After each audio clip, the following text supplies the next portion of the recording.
One small step for man. Out for the.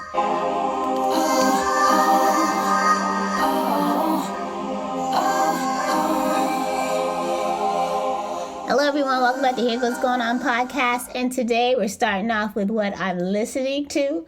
I'm listening to Elmi's new album, Songs for Someone, and I just want everyone to know the album is amazing. It's really good.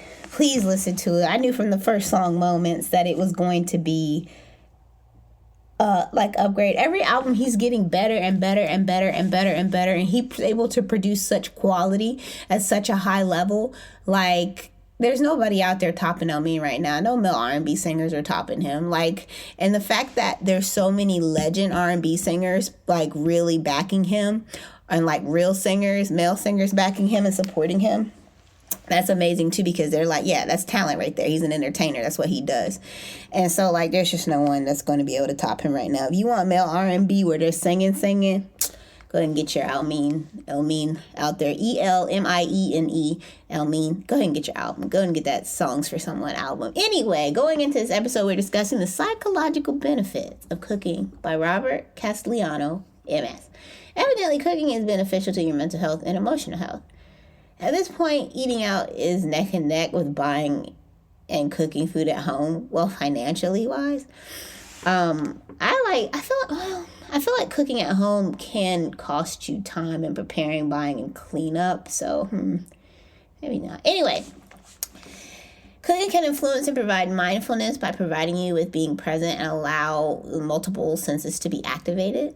The article touches on how cooking also helps develop self-efficacy, which, again, is the belief in one's ability to execute behaviors necessary to achieve desired outcomes, featuring me. Because I think, returning control back to oneself to follow a recipe and produce a meal. I mean, even I feel accomplished in saying that.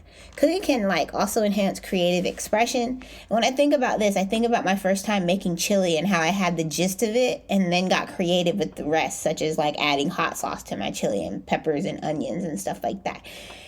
I will say that cooking does require me to be present and come out of my head because, one, I don't want to burn my house down. And two, I'm having to pay attention to the sounds, sights, and smells, again, to make sure my house doesn't burn down. This article is pretty on point. I've, of course, attached it in the show notes for review as well.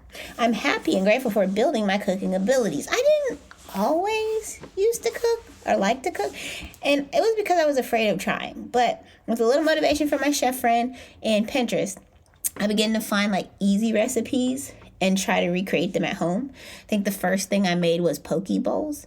And I bought a small rice cooker, and I've been making poke bowls ever since. I whip them up all the time now. So it's just something that I do. The quote: "The reason therapy works for some people and not others has nothing to do with how good the therapist is. It has to do with whether the person is ready to be honest. You can spend years in therapy performing insight without anything actually changing. The honesty is the mechanism. Without it, nothing moves."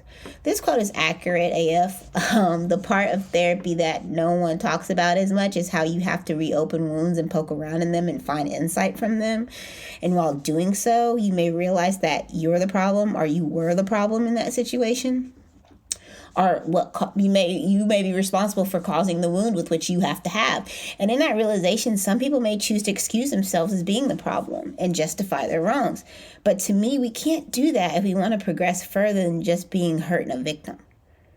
For me, I just have to accept that, accepting and forgive myself and be intentional about trying not to make the same mistakes twice. Because it profits me nothing to sit in shame for having made a mistake or done wrong, but it also doesn't profit me anything if I refuse to accept that I was wrong, or refuse not to accept that I was wrong either. But before I go, be sure to check out the show notes. Also check out my books on Amazon titled Poems to Cry To in the Dark and Love Letters Never Sent to Myself, and leave a 5-star rating. Other than that, I don't have anything else. I'm glad you're still here, and I hope you have the day you deserve. Bye!